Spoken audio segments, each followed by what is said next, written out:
everybody.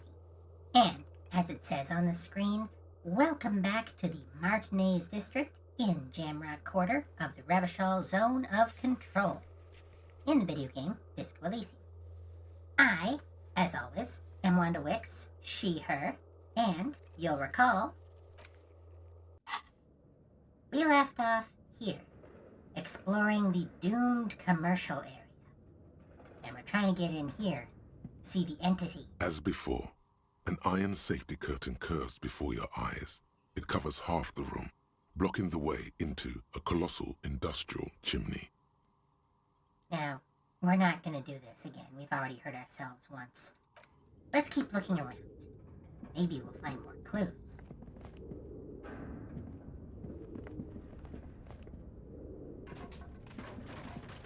Got a bunch of window frames here. Oh, a lot of stuff. Oh. Where are the clothes it used to display? The mannequin.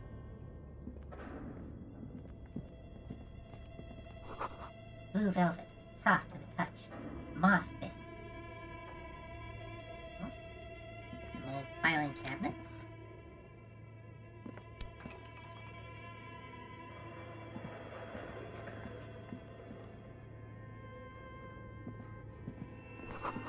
Steel rotor blades bearing a Slipstream logo. Skis with Slipstream printed on the laminated top layer. Looks like someone tried to reconceptualize their business here. I don't get it. Look, the skis and rotor blades both bear the same Slipstream logo. It seems likely that they started out making one, failed to turn a profit, and then pivoted to producing the other. But the question is, which did they start with, and which did they pivot to? That's a good question. What a strange leap of imagination, and yet they still failed. How sad. Reality is ruthless. We've got plenty of taxidermy around here, plenty of old businessy stuff, and in here, a cube. The production schedule filament memory. As you can see, it's quite expensive.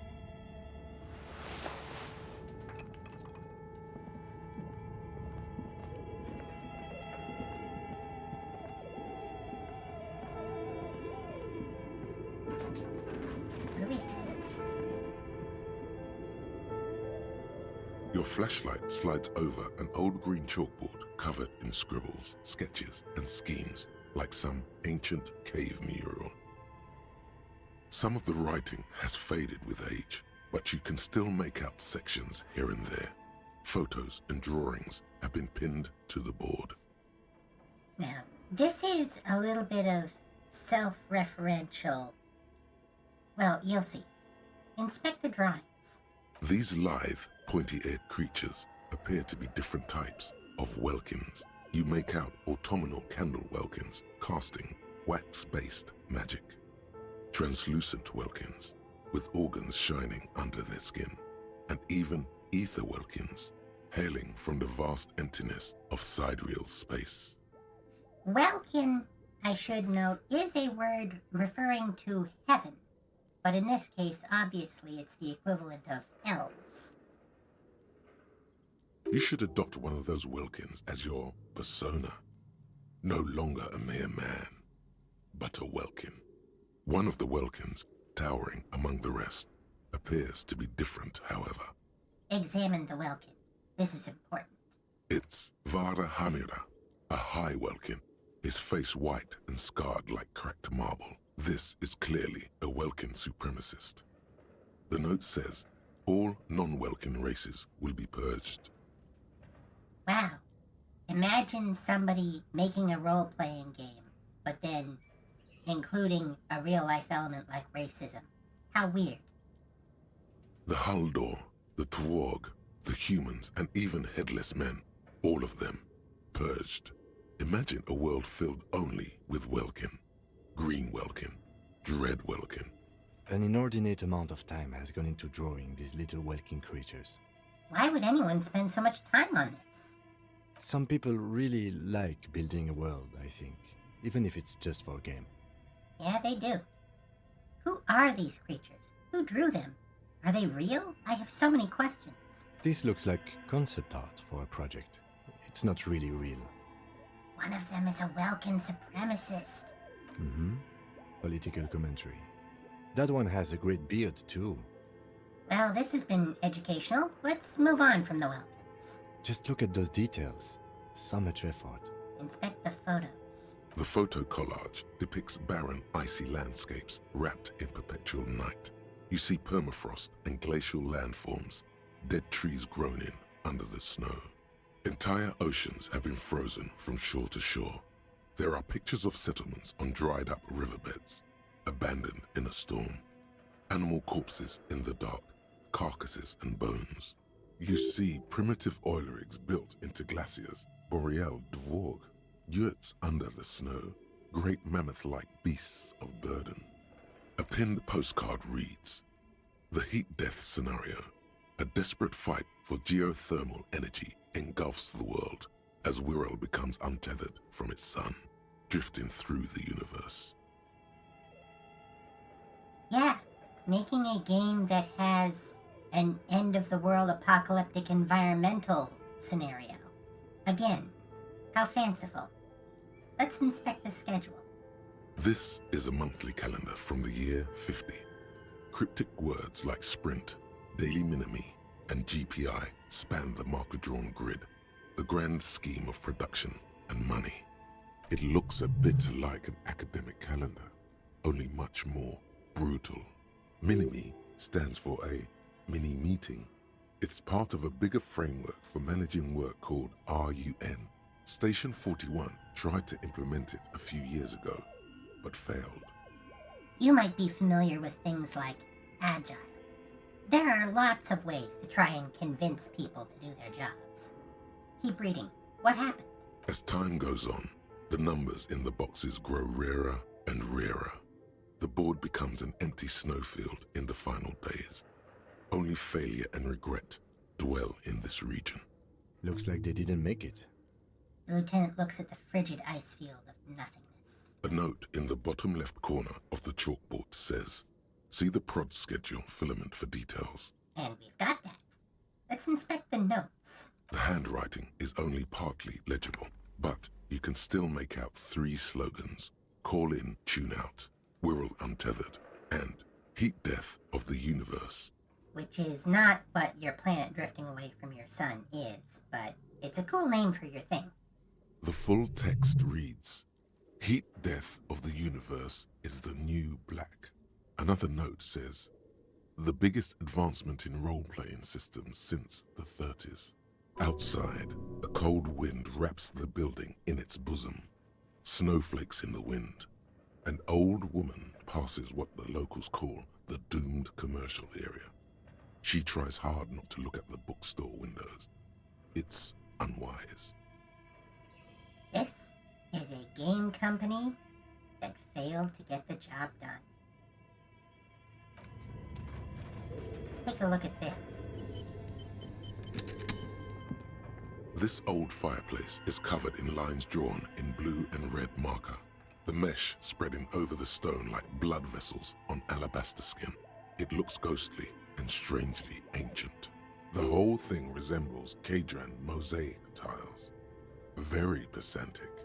Hold on, how do I know what Cadran mosaic tiles are supposed to look like? History classes, students with their textbooks open, studying the roots of our civilization. Those aquarelle blue tiles looked beautiful in the sun. What am I looking at? Radio frequencies, it seems. UKV 123.6, UKV 123.7, UKV 123.9. Some written notes, too. Sparse and cryptic. Radio frequencies for what? Unclear. It looks like a cardiovascular system split into veins and capillaries. Very advanced. This must be an elaborate piece of art. You think so? The web is comprised of radio stations, all lead back to one red heart, titled the Game Master Frequency. A note says, this one can listen in on any station it wants. They must have had massive airwidth. These things don't come cheap. Wait, who's the game master? Someone very important. A conductor for the hundreds of story threads that pass through the Game Master's frequency. If it's a game, then who's playing? Whoever decides to call in to a call-in station, it looks like. A list of names under the stations suggests people across 6 Isolas would be playing. Muindi, Insulinda, Kotla, Grad, Samara, and even Ilmara. Now, you recall what an Isola is. Oceans of matter separated by the Pale. Creating an inter-esolary radio call-in game is an immense undertaking. There's no way a little basement studio working here could pull anything like this off. My god. It's as if the less money they had, the more ambitious their project became. Cost of air width alone must have been huge. Exactly. This schedule, I know doom when I see it. The company was running out of funding. What else? Nothing. It's just lines on marble. An echo from times long gone. No one has used the fireplace in ages. Now, we aren't going down this route. We've already left the mega-rich light-bending guy behind. But I will let you know that if we had encountered this in a different order, when we went back to the mega-rich light-bending guy and he asked us for a business opportunity, one of the options we could have given would be to restart a game like this. And he would indicate that he had already invested in a similar project that had failed. He provided the seed funding for this. And if the money ran out, he stopped giving it to them. Oh, what's this? Why does art inspire you so much? Finally! We got Art Cop. It does, yes, but what is art? Excellent question. Art is a diverse range of visual, literary, auditory, and performative creativity. It's an expression of imagination and technical skill. Additionally, it's history, criticism, and pure enjoyment. In short, art is the highest form of human communication, representation, narrative, emotion, and agency intertwined. Would I fit into the art world? I mean... Have you looked in the mirror lately? You have the exact features of a savage art critic, with that beard and those clothes, disheveled and prophetic. Perhaps you should try to critique architecture too. Hold on, is architecture also art? Of course not. It's autism, box drawing, masturbation with a ruler and a sextant or whatever they use. You should demean and criticize the genteel institution of architecture while extolling the virtues of the pure arts. I guess I have been feeling critical lately. Yes, you seek substance. No vapid representations and reproductions of social mores as made manifest in stuffy biennials. We're talking real, living art here. Become the art cop. Half art critic, half cop. Wait, but don't I have to be 100% cop to get the case finished and all that? Quit being so indecisive. What are you going for here? Some kind of indecisive and camp aesthetic now? Strike a bold shape here. Go art or go home. Okay, if 50% art critic is what's needed to free me from rote repetition, so be it. Exactly. It's not only your duty to only catch the criminals off the street, you must also apprehend criminals of the printing press and the gallery, the trite and derivative artists and writers of the world. Go ahead and provide savage criticisms, art cop. The world is yours to rip to pieces and reassemble. Alright, let's take a look at this thought we just got. Where is it?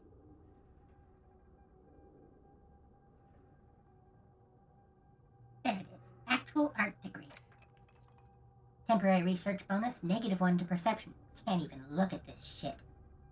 Yeah, it's another capo type. The worst one. The most savage and brutal. The art cop. Nothing is good enough for him. Everything is shit. You have to employ an armada of adjectives to depict and demean the mediocrity of the works and visual institutions around you. Really flex that critical muscle until the vocabulary for punishing mediocrity becomes second nature. Here we go. And here we go indeed.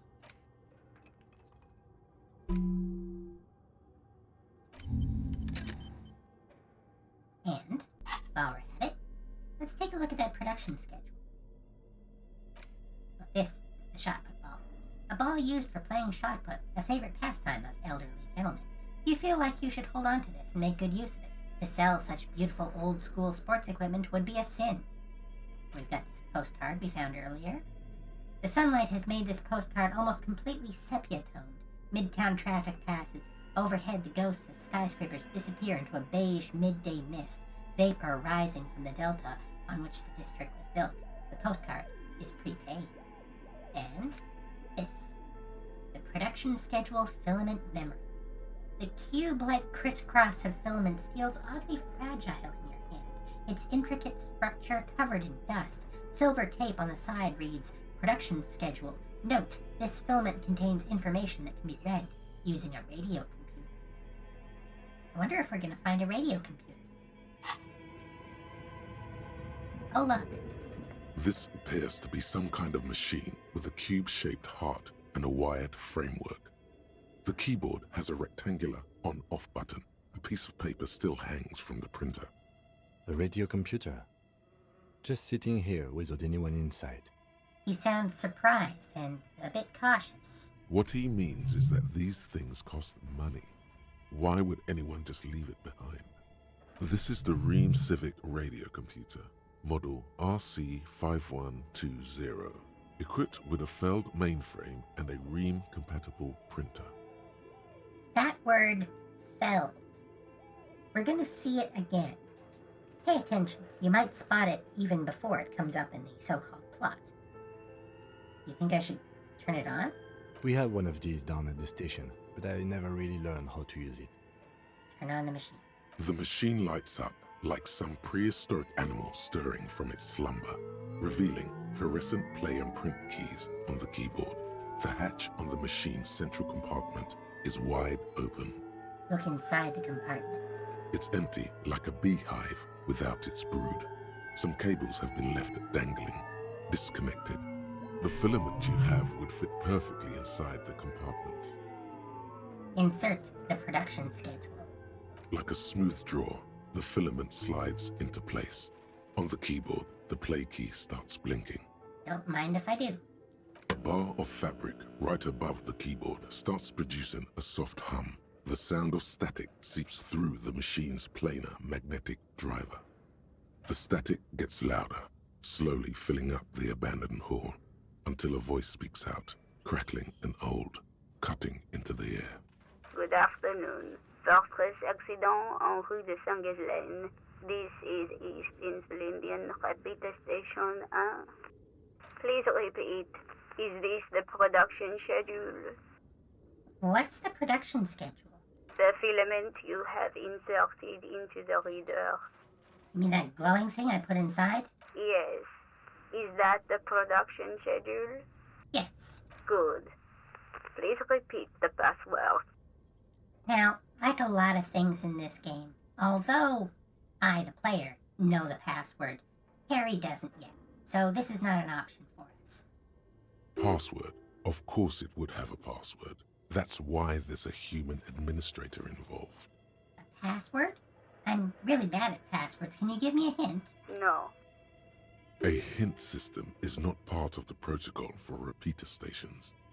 Is it my birthday? Still no. This is the police. Please open this thing. I am contractually obliged to protect the privacy of the filament holder Fortress accident.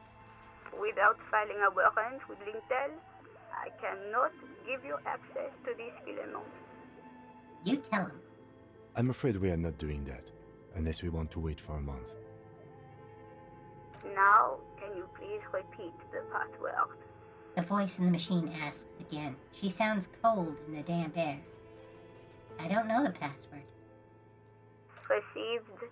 I will register this login attempt. Don't worry. Passwords have a way of turning up sooner or later. Fortress Accident. Is there anything else I can do for you today? Why did you call me Fortress Accident? Fortress Accident is the company on whose name the terminal you are currently using has been registered to. Do you have any other information about this company? One moment. You hear her flip through a catalog before she reads out with studious care. Fortress Accident SCA produces revolutionary interactive call-in radio games. That's what the catalog says. Or they try to, anyway. That's not bad. Wow, so conceptual. And what's that, this interactive call-in radio game? Any other questions? You hear her ask when the connection finally improves. Are you a machine or are you alive? Yes, I am alive. I am 74 years old and my name is Yvonne. She repeats passwords. Programming people are all paranoid. And in some cases justifiably so.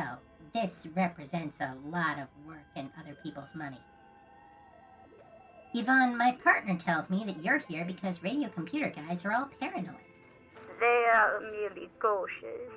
It's my job to protect their filaments as a password repeater at the East Insulindian Station. Okay, but where are you? How did you know where I am? I work as a repeater at the East Insulindian Repeater Station. It's my job to know where you are, Fortress Accident. As for me, well, I am sitting in my cubicle, surrounded by a wall of radios. On an island on the river Esperance, a small woman, all skin and bones, sits in a room filled with audio equipment. Thousands of tiny lights are reflected back from her prescription lenses, like stars in the dark. It's shivers letting us know where she is physically. Now, please tell me if there's anything else I can do, Fortress Accident. No, that's it. That's all for now. Thank you, and goodbye. The old lady's voice disappears along with the static. Tiles on the cube are still smoldering, casting the framework in a soft glow. Fluorescent play and print keys shine on the keyboard. Press print, Nothing happens. because we didn't have the password. Remove the production schedule. The filament slides out of its glowing nest. Might as well bring it with us. Leave. Okay, what do you think is going on with that computer, chalkboard, and fireplace? So our options are, someone tried to exorcise the curse using technology. Looks like an undercover counterintelligence program. It's just a failed business. The only question is, what the hell were they making? Yes, that is the question. The lieutenant takes a step back, steepling his hands. Like he's ready to lay out a fine theory, crafted together like a puzzle box. It looks like one of those popular pen and paper role-playing games, only these people were trying to automate it, make it work on radio computers. How were they planning to do that? Through call-in stations. None of the players have to be physically present. Anyone in the world can participate in the game, as long as they have a two-way radio. Then there's the game master frequency that listens in on the smaller call-in stations. I think that was supposed to coordinate the stories, functioning as a master of ceremonies of sorts. Coordinating so many games would take a whole switchboard of people, possibly divided into sub-frequencies. Has anyone ever done this before? Not to my knowledge. They make automated games in Graz, Messina, Königstein. You know, places with industry. Not in Revachol West, among the ruins. But I don't think anyone has attempted to create an inter-isolary game before. We just don't have the technology. And this was a role-playing game? Indeed, those Welkins are a dead giveaway. Role-playing people love that stuff. The world looks like a modified version of the We World board game, with hit death thrown in. Super cool. Someone should give them millions of real immediately. This game is too good to be left unfinished. What do you think happened to the company? No idea. They stopped filling out the schedule on the chalkboard. Wow.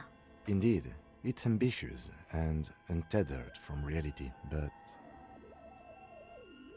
So our options are, they were insane if they thought they could do this. It was just a play to cheat money out of their investors' pockets. The curse got them. I see no other explanation. The world is cold and lonely. This would keep it company. Let's finish it. Or, do we have any money? Let's give them more money so they can finish it and make it even bigger. It's too late for that, I'm afraid. He says, looking around the derelict room. The pipes howl and a rat crosses the floor. Okay, let's keep moving. Yeah. Like I said, a little bit of self-parody, maybe. The idea of an overly optimistic game being produced somewhere that is not known for producing games, like, say, Estonia. See here? Scribbled across a notebook. Developers of the most advanced RPG in the universe. Let's head downstairs.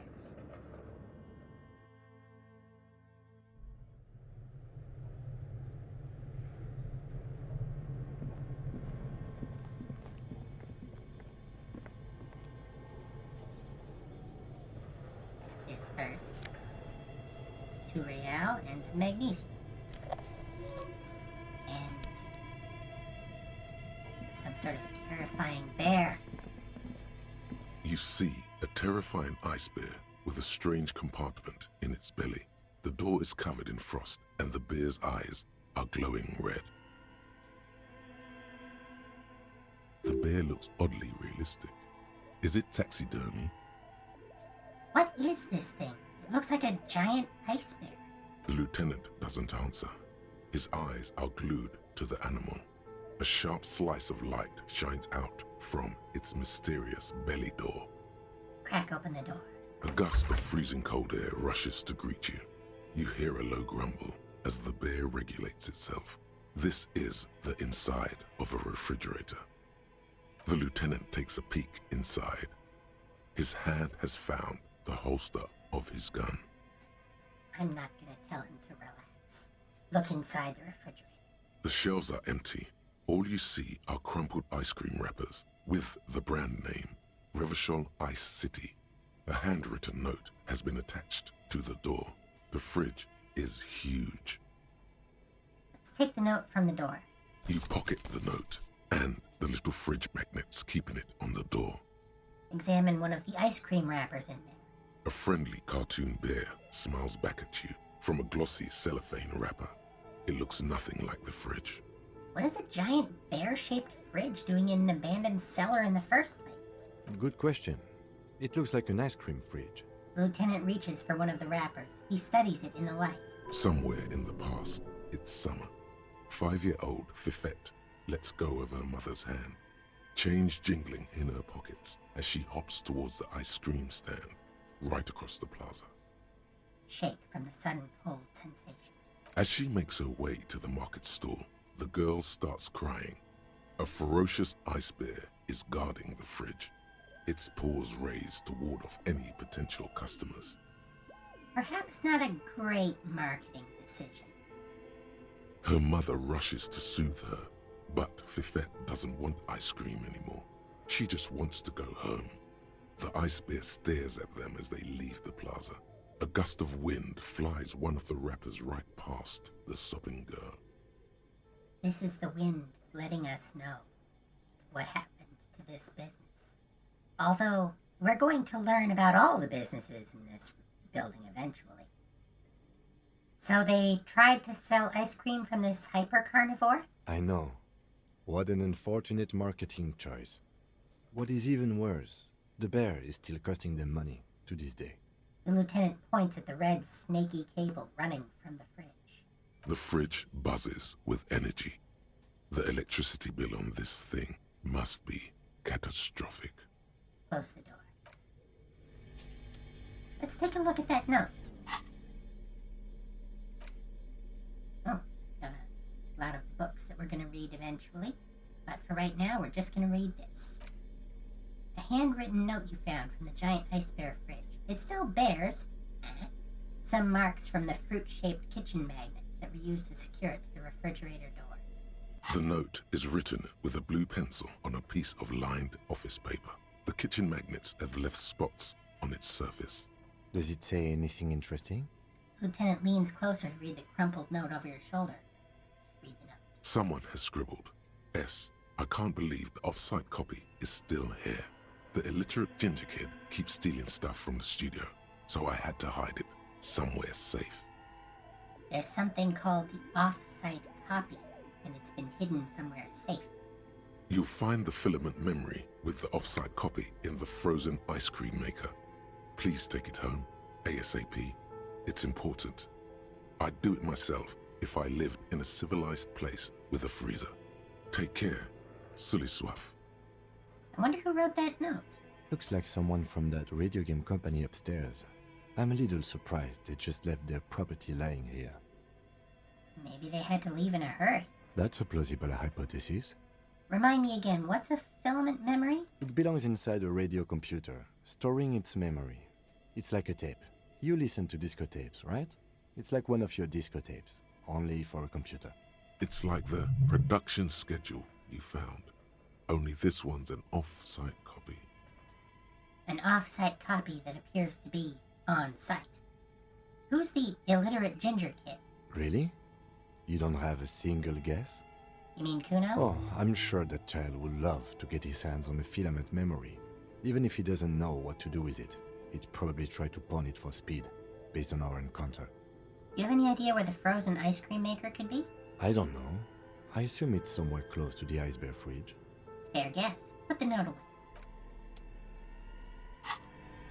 Alright, let's take a look around. Some pipes and a little cart here.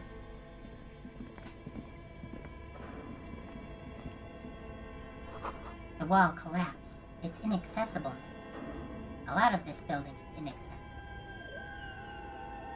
A thick layer of coal dust covers the furnace, coloring it pitch black. Kim, what is this thing? Is it a furnace? Looks like it. Looks like an old central furnace used to heat the building. It's connected to the chimney.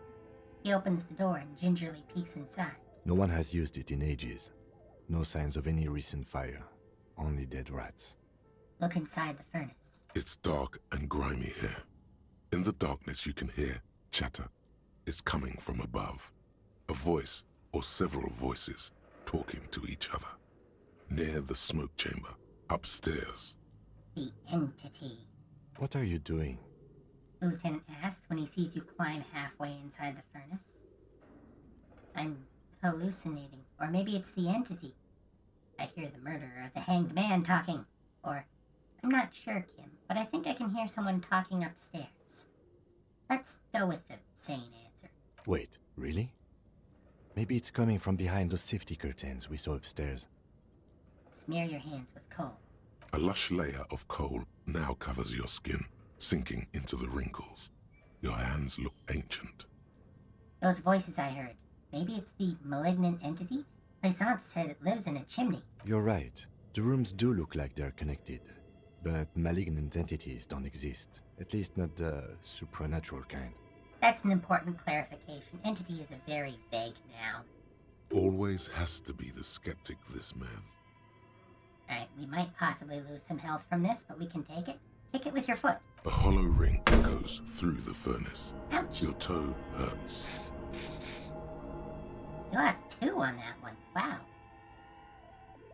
Now we can yell hello. We get a +1 for kicking the furnace. Now this is a fairly important physical instrument check.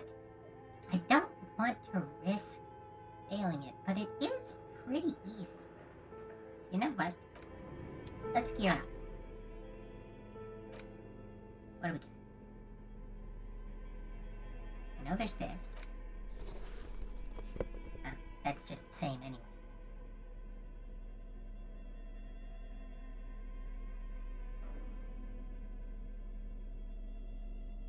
Yeah, you know what? We can't get better than this.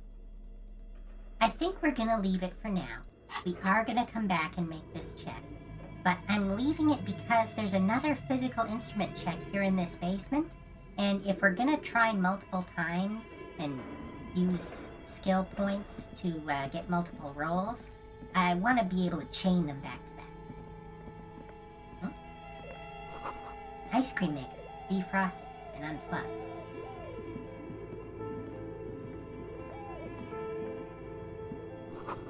The flashlight casts a strange shadow. There's a hidden doorway here, one that we can only see because of our perception. Let's head on in.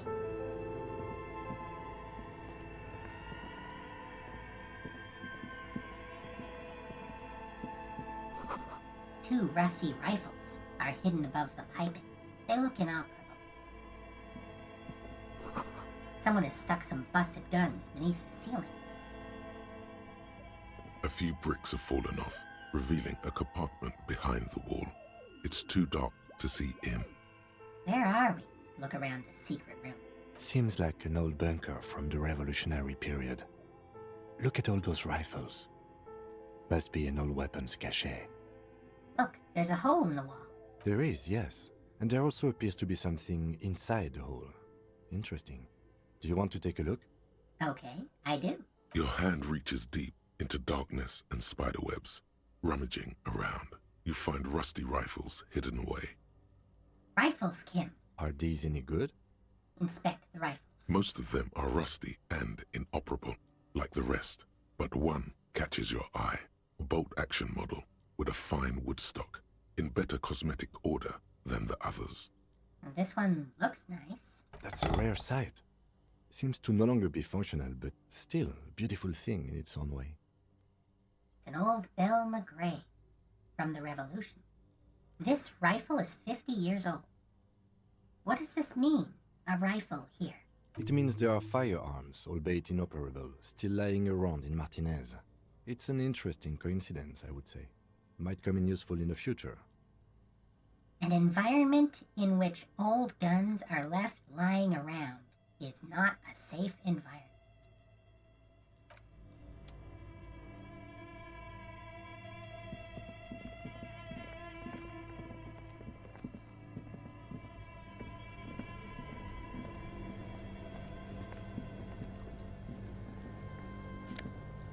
$0.70 and some Nosifer. We can use it. You know what? Let's heal up just in case.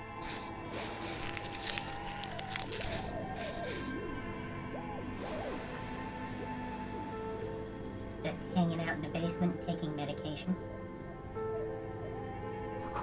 A frozen ice cream maker that's still running. This orange machine is buzzing like an old submarine. It has a hand-cranked ice cream churner on top and an electric freezer that appears to be frozen shut. Try to crack open the lid. You slip your fingers under the frozen lid, but the ice is too cold for you to get a good grip. A pry bar would come in handy here. No, this is going to need something else. Some kind of super pry bar. Don't even try to open it with a regular pry bar. You're just wasting your time. That is a good tip. If you want to try again, then you need to have the pry bar in your hand, detective. Now, we know from the note in the fridge that the off-site copy is inside here. And something called a filament memory probably can't stand up to being churned. I think originally, if you choose to turn the ice cream crank, the filament memory would be destroyed, which would lock us off from a fairly significant plot line. But I do believe that was never implemented. So it's actually safe to do this, despite what Inland Empire is going to tell us. Turn the ice cream crank. Turning the crank feels oddly satisfying, like stirring your childhood dreams. In the distance, you hear water dripping. Oh, Inland Empire didn't kick in. I guess we don't have it high enough. Fair enough. Leave. Alright. Two cables are plugged into the breaker box. The red one leads to the ice bear fridge, and the black one to the ice cream maker nearby. Alright, we're not gonna unplug the ice bear fridge, but we are gonna unplug the ice cream churner. Something close to you dies with a soft electric purr. Why did you do that? Because I know what the plot is. I don't know why I unplugged it. I do things without any reason. We're gonna say it's black. It's not like it's the red one. The lieutenant raises his brows, but doesn't say anything. The electric distribution board now has one cable missing. That's a hint to how electricity is handled in this setting, which is not necessarily the way that you or I might think of how electricity is being handled. There have been plenty of cases in different countries and across different times where the electrical equipment, even the light bulbs themselves, were owned by the power company. Anyway, leave. Head over here. Not gonna find much, but we are gonna find some coins that presumably have fallen down from up here. A cellar window, people's feet shuffling by on the street. We're directly under the bookstore right now. And let's get some clothing. Insane mesh tank top. Gives us a bonus to drama. Intercom wires running into the breaker box. Let's take a look at that mesh tank top. Where did you even get that one? No, really, who put that in the drawer? No further comments. Wear at your own risk. Okay. Not a bad look. There we go. Black mesh tank top with necktie. We definitely look like a cop. And now this is unlocked. We'll be able to get in from this angle now in the future, as we unlocked it from the inside. And now that we've explored, we'll have a little more context if we want to look at this. An old call box with a matrix of push buttons lists all the companies in the East Delta Commerce Center. East Delta Commerce Center? This must be the name of the doomed commercial area. First off, let's hit Main Hall, Building A. An off-key melody starts playing after you ring the doorbell. Then a woman picks up the receiver. Kuno, please stop calling here. Grown-ups don't have time for your stupid games. So the main hall is now the bookstore, which makes sense. It looks kind of like a main hall if you were to enter into a mall, for example. She thinks you're the gremlin child. What would he say to this? So because we're wearing the drama tank top, we can try to impersonate Kuno and say, "Fuck off, pig, I'm Kuno, I don't give a shit, let me in." Or we can be honest and say, "Plaisance, it's me, I'm investigating the doomed commercial area, just like we discussed." Or, "This is the police, please open the door." Or, "Sorry, I was just trying random doorbells, I didn't have anything important." We might as well be honest. Oh, I'm sorry, officer, I thought you were... There's a spot of static that overrides her words. Obviously, she thought we were Kuno. But the doorbell is broken, and the bookstore shouldn't even be on the list anymore. So I can't help you. Please don't call here again. Thanks. Okay. A single beep indicates that the line has gone dead. Next we have Andro Orlando, Hair SCA. That's obviously the androgynous poster and the hair dryers that were immediately behind the curtain.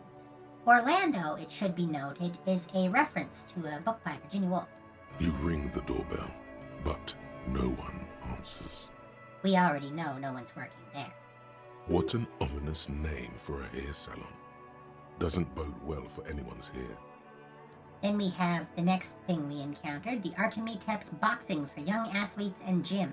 All you hear is static, but no one answers the call. Then we had a bunch of broken window frames, 24-hour window, which is no doubt related to the advertisement we found in the plaza for 24-hour window repair by someone named Tibbs. You ring the doorbell, but nothing happens. Try again. You didn't press it hard enough. Okay, let's press it again. Thank you for calling the 24-hour window company. This is an automated message. Are you experiencing a window-related emergency?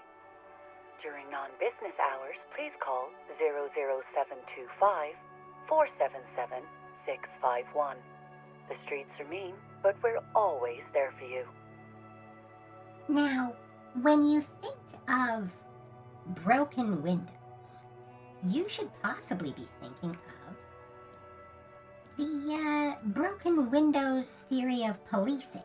The idea that you have to fix things cosmetically to encourage the idea that you're not living in a shithole. That may be relevant, and we're going to investigate it a lot as the game goes on. But we don't really have anything else to do here now. Unfortunately, as we know, this business is not in operation. That's only half true. The streets are mean, but they're not there for you. They sure aren't. I do have a broken window. Kim, do we have an emergency? No, not a window-related one. 12 name cards on the call box. Read. So now there were a bunch of mannequins. Emma's Fashion Atelier. You wait for a minute or two, but all you get from the call box is silence. No one answers the call. This one is deliberately deceptive. It says Fabron's taxi, but the rest has been burned off. We know that this is actually a taxidermist. Looks like someone has melted half the plastic off with a lighter. The doorbell doesn't work anymore. Then we have Slipstream SCA. We know that they made rotor blades and skis. You hear static from the intercom speaker. It sounds as if someone has picked up the receiver, but isn't saying anything. Hello, is anyone there? Yes, hello. This is Tricentennial Electric. Now, that's interesting. Tricentennial was one of the original Indo tribes, I believe. There's a woman's voice, crackling and fragile through the static. Have you come to place an order? We didn't encounter anyone like this when we were investigating Slipstream. She sounds almost antique, as if her voice was being played off an old wax cylinder. A receiver must not be working properly. Wait, but what happened to Slipstream SCA? There's no Tricentennial Electrics on the list. Hold on, Tricentennial Electrics? I thought I was calling Slipstream SCA. My God. The lieutenant exchanges a look with you. Sorry? It's you. My God. I didn't think I would hear your voice. She must be mistaking you for someone else. Who cares that you don't remember her? Just go along with it. Okay, drama, as you wish. Yes, it's me. Here I am again, crawling back into your life. Michelle, just please. She stops, and you can hear her breathe heavily, her breath distorted by ancient static. Sounds like a ghost. Wind blows through your clothes and you feel detached from your surroundings. Inside the building, a cold memory hangs. Why did you even call? I don't understand. You've been gone for months. I thought you didn't care. Hold on, tell me what's going on. What did I do? Ever since I came to work here, it's been different. As if my mind's been wiped clean. A spot of static overrides her words. When she speaks again, it sounds like she's submerged. It's so nice. It's so nice to be able to finally forget. Forget about what? She sounds like she's about to cry. The cold is deep under your skin, as if you were talking to someone who's 100 years away. Somewhere inside the building, water is flooding the cellar floor. Hello? She doesn't answer. You said it was nice. What's so nice about forgetting? Silence. The only thing you can hear now is static and waves washing ashore on the bay. What just happened? Another seagull passes by. It's getting cold standing here, staring at the silent call box. I don't know what happened either. We should probably stop playing with this thing. All right, it's a goodbye then. You press the number sign on the keypad that terminates the call. 12 name cards on the call box read. I really hope we get this. Let's try it again. No. Hold on. The last thing you need in your life is more hysteric emotions. Forget it. Find something else to do. Fair enough. We might come back. Anyway, Fortress Accident, the game company. Silence. No one's home at Fortress Accident. And then the fridge, Revachol Ice City. Silence. No one answers the doorbell. Main hall, Building B, Whirling in Rags. That's this building over here. Building B is apparently part of the same complex. Nothing happens after you ring the doorbell. They don't want to talk to you. East Delta Pinball, entrance from Building B. Didn't see a pinball place, although there is a pinball machine in the Whirling in Rags. Silence. No one answers your call. There's an empty card.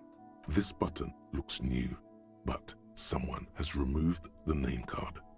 Nothing happens when you try to ring it. Huh. This button looks new. It's probably not connected yet. He takes a step back, inspecting the other names on the list. Okay.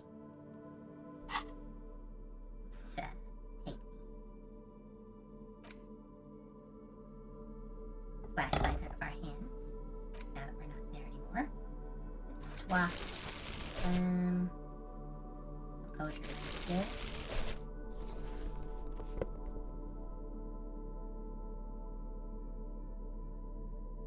Yeah. Looking good. Alright. Now there's a few other things that we're gonna do, but first things first. We found a ball. I like playing in the dark. Sharpens your nocturnal instincts. Feels like being on recon again. Found you guys a new boule. What is this? Are you mocking us? This isn't for pétanque. It's the shot put ball we originally thought the pétanque ball was. Now, no need to get angry again, René. I'm sure the officer tried his best. It's not like there's a bull kiosk here in Martinez. I'm very sorry. It's the best I could find. The best, huh? This isn't even a bull. But fine. I guess you did attempt to right your hooliganism. Consider it forgiven. Is there anything you can tell me about this rifle? It's a Bell McGrave. 4.46 caliber. Breech loading. Revachol made. Good weapon. Accurate and reliable. His moves are quick and precise as he first checks the weapon, then aims it at the sea. This man knows firearms intimately. Good trigger discipline. This one's inoperable.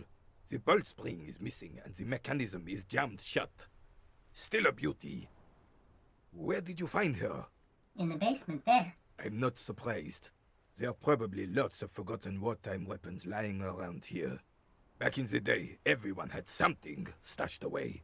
As for the rifle, I don't know what else to tell you. These BM-446s are an antique. No one uses them anymore. The ammunition is impossible to find. This is gonna be difficult, but it's worth a shot. We can always come back. As René turns from you to his partner and back, the medals on his chest rattle and glare. He keeps his spine straight and his ribcage lifted, displaying them proudly. How many medals are there? 2. The larger one is shaped like a cross, while the smaller medal resembles the sun. Look at the cross. A crowned head in front of 2 crossed rifles. The medal hangs from a blue striped triangle. It's the Croix de Bravoure, Cross of Valor. The cross was the highest battlefield decoration in Suzerain's armed forces, awarded for exceptional bravery in the line of duty, in service of King Frizzle I. Look at the sun. A small blue star inside an orange sun. It has the word Valiance written below. The setting sun was a decoration used to distinguish seasoned combat veterans in service of King Frizzle I during the Revolution. Croix de Bravoure and the setting sun. Did you get them for... For bravery. So we can say, not for killing babies, not for raping women, for bravery? That's why I was gonna say bravery. I say, for bravery? For doing my duty in the heat of battle. For looking my mortality in the eye. when men like Gaston here hid in the bushes and shot themselves. He saved some muddy princeling who foolishly strolled into the front line in his gown of velvet and gold. Saved a princeling? It was on the first months of the revolution here in Revachol. Unrest was spreading like wildfire. Marauders had taken most of the Couronne and were getting really ambitious. King Frisel thought he could end it all in one decisive strike. Sent his cousin, Drisson, to put an end to the unrest. Alas, the young Drisson was all piss and no vinegar, wearing a tunic of purple velvet and cockatiel feathers to battle.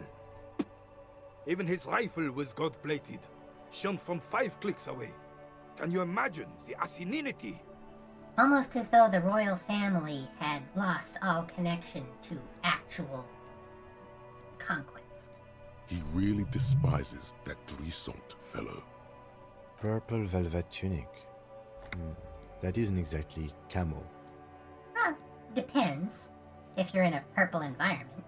To keep the long and bloody story short, Drisson marched us against the partisans in Couronne. And when I say marched, I mean made us walk into captured enemy territory, single file, like toy soldiers, while he rode in front on his giant red stallion. Not a great strategy. The rebels were smart. They let us come real close before opening fire. Suffice to say, it was carnage. Must have been a bloodbath. I got shot in the left shoulder and went down. Just a flesh wound. But just as I turned over, the prince fell into the mud next to me. He was missing his lower jaw. Fair warning. Gruesome details coming up. Then his horse, driven mad by the noise and smell of gunpowder, stepped on my leg and shattered my knee. Okay, then what did you do? I grabbed my sidearm and shot the beast in the head. Then everything went black.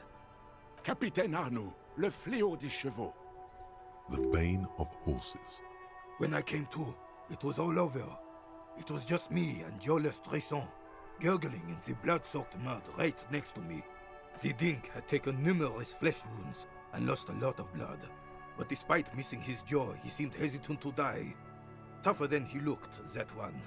This would never happen to Johnny Lawjaw. My jaw is tight. Right. So I grabbed the prick and started crawling. Kept going until the 59th Cavalry picked us up. Through some miracle, we both survived. And the jealous freak convinced Frisel to give me a medal for not leaving him to die in his own blood. Piece and shit. He didn't respect Drisant, but he respected himself and his duty. He was the commanding officer and I was on duty. Just doing my job. Shouldn't hand out medals for that. 13 months later, I received the Sun for distinguished service. It's not worth mentioning. You sense he's downplaying it. He did a lot more than his duty. More than anyone's duty. It's in his spine, in his billowing breasts, and untarnished self-worth. Why do you despise Drisant so much? Because he was a goddamn dandy. Had no business leading men or even being on the battlefield. All he was related. That's it. Royal blood alone doesn't make army commanders. He was a stupid kid, only interested in horses, hairstyles, and man-loving. And 782 Royal Carabineers are dead because of his incompetence. Nepo baby. Whoa, man-loving? Is that even a word? It is not. Sounds like you're being modest, Renee. The old carabinier stands quietly like a statue, his features motionless. What Monseigneur Modesty is not telling you is that he crawled over 7 kilometers before the cavalrymen found him and Drisant. 2 days later that was. And that even while crawling with a mangled half-dead prince on his back, he still managed to murder 3 rebels on his way. Is that pride in his voice? It's deep down, but maybe even unbeknownst to the man himself, it's there. Hold on, you're just a little bit proud of Renee's heroics, aren't you? Sorry, officer, but you're reading me all wrong. I'm a man of peace, And these kinds of bloody heroics are only impressive to men like René himself. Certainly not to me. How did you find the story to be, officer? So our options are quite impressive. It's men like René who made Revachol great once. That's obviously a reference to a certain slogan, and also, unsurprisingly, it's the fascist option. I'm not impressed. All those heroics, and where is he now? No, you gotta play to win. Look after you first. That's the ultra-liberal option.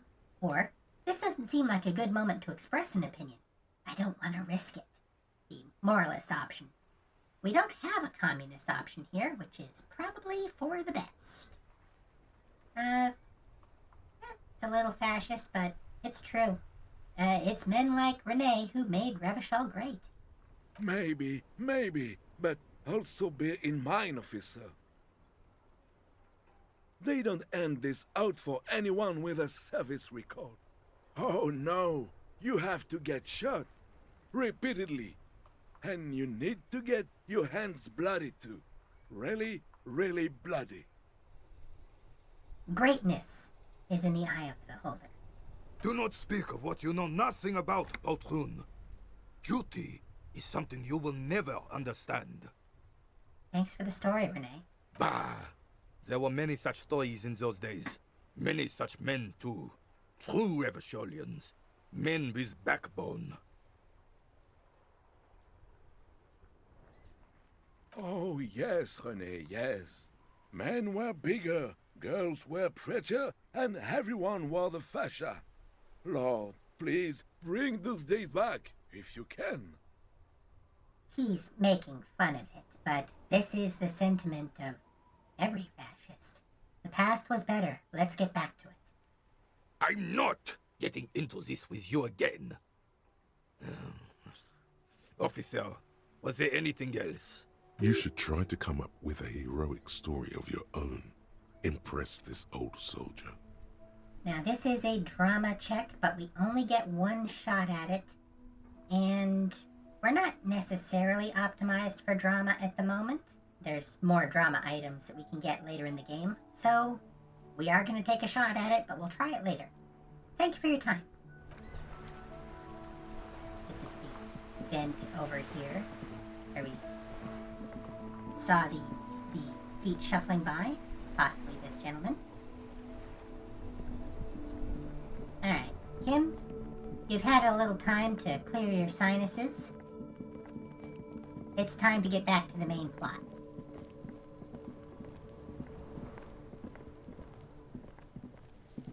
The rotting man lies on his side with his eyes looking straight through you. The belt is still around his neck. His body is supine and open to intrusion by autopsy. The lieutenant adjusts his glasses and takes a deep breath. Tell me something, dead man. Shoot, Looney Rooney. Which was it that killed you then? Love or communism? Huh? You said love killed you, but when you fell down you said it was communism. You're misquoting me, Rooney. I said communism killed me. Love did me in. You really need to learn the difference, buddy. This is embarrassing. Come back later, Corpo. Amuse yourself with my frank manners and my memento mori features. If possible, also, see me in your dreams. No, we're gonna see other things in our dreams. First, what exactly is a field autopsy? Come on, officer. You know what a field autopsy is. You've done 100 of them. What you do know is, at 18.9 kilometers, the dormant shield volcano, Corpus Mundi, is the world's highest summit, and the failure of the 38 single, Et puis descend, to crack the top 20 was the death knell of disco. But what a field autopsy is, you have no idea. By the way, this is more than twice the height of Everest. This world is enhanced compared to yours. Why don't you know? What use are you? You must have me confused with the Copperpedia. Who's the Copopedia? I think I need to talk to him. You, sir. You are the Copopedia. Well, crap. Clap your gloved hands. Let's get in there. There truly is a time for everything, even for yellow gardening gloves. However, they are lacking hygienically. I suggest you get in there in limited capacity. All right. I'll ask you when I need you to. For the most part, maybe I should handle the contact and you take notes? We just fill this in, right? Show him the red field autopsy form in your ledger. That's right. Yeah, we got this. We're smart. Let's open our ledger at the field autopsy form. The dead man stares in silence as you crack open the ledger. The bright red paper is covered in boxes and lists, describing the condition of his skin and organs in 3 parts. Above those, an 11-field info form needs filling out first. It begins with 1. Assistant. That's you. Right. Harry Dubois.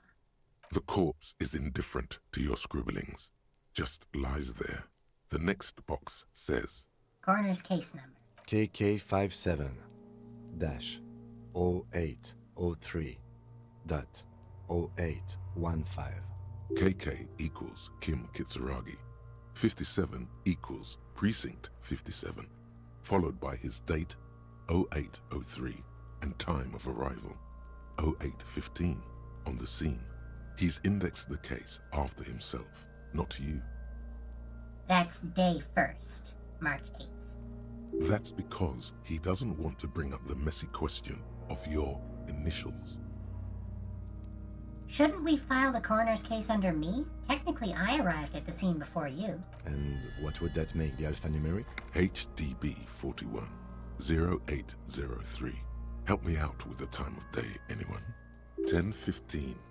It's understated. So we can go with what we know to be a lie. We can say no time of arrival, or I have no idea. Let's go with HDB 410803. Good. Let's go with that. Number 3, name. NA. Next. Date of birth. NA. Age. Roughly 50. Try 40. The damage is so extensive, it's better to err on the young side. Thank you, visual calculus. I'm gonna write 42. He nods. Race. Mondial. Subgroup Occidental. As per your observation. Because we noticed the blue eyes. Write it down. The pudgy mess looks neither mondial nor occidental. It doesn't even look human. The next line says, as you read it, you think, that leaves out dark-haired Mesk, Sao, Sarah Mauritian, Kedratic. Lighter-skinned occidental means this man could be Vespertine, Oranese, Messinian. Those 3 are on the table. This is all the equivalent of Europe. And Oranese, by the way, is the correct answer. But we'll figure that out eventually. A solid guess, Mr. Racial Profiler. Not a great ability to have, but at times, useful. Sex. Fucky, fucky! The little monster exclaims energetically. Male. Pigs can have sex! So we can write fucky fucky or pig's gonna have sex. But I'm gonna be nice and write male. Nor does he look male, with his pregnant belly and indistinguishable face. Date of death? We're still going with March 4th. 51. 040351. What else? 9. Body identified by is non-applicable. Yet. 10. Case number is the same as the coroner's case. HDB 41 0803 listens, motionless, with the cargo belt still around his neck. Only one box remains. Evidence of treatment. None. At least not after the initial examination. What exactly is treatment anyway? Interfering with the body's position or wounds post-mortem. I'm not so sure. Didn't the footprints look like he was carried over? They'd have to have incapacitated and carried him over. This man was more than a match for untrained dog walkers. He places his hand on the dead man's chest as if in preparation. Your central nervous system recognizes this gesture. It's the stations of the breath. Ecclesiastic, religious in nature, a holdout from pre-DeLorean burial rites. It takes him 2 seconds to perform. Then, We should start the post-mortem. If we had a higher esprit de corps, we would see a scene here of other cops performing stations of breath over various corpses. Turn the page. the corpse cannot feel Kim's hand on his chest. It no longer meaningfully interacts with its surroundings. A thicket of boxes and lists on red copier paper tries to answer why. External examination. Summary. Clothes. The deceased wears armored boots and white briefs. The make of the briefs is Babrodine, I think. Let's Turns see. the body onto its side to check the underwear label. See, it's happening. Babrodine, yes. Inexpensive. Size M.